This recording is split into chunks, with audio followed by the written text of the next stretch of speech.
Madalas daw sumisilip dito ang isang Indo-Pacific crocodile. Wala raw itong pinipiling oras sa paghahanap ng pagkain. Sinasabayan din daw nito maging ang bangka ng mga mangingisda na pauwi sa kanilang komunidad. Kaya ang mga buwaya nakaabang umano maging sa ilalim ng kanilang kabahayan.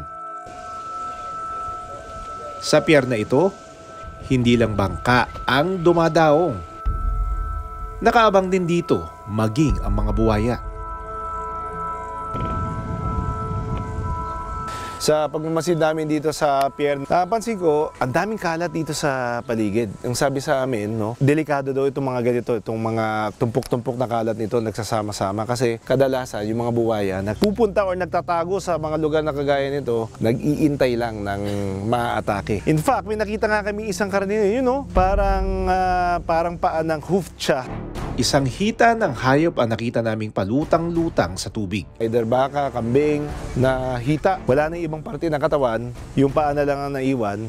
So, posibleng kaya dito naglalagay yung mga buwaya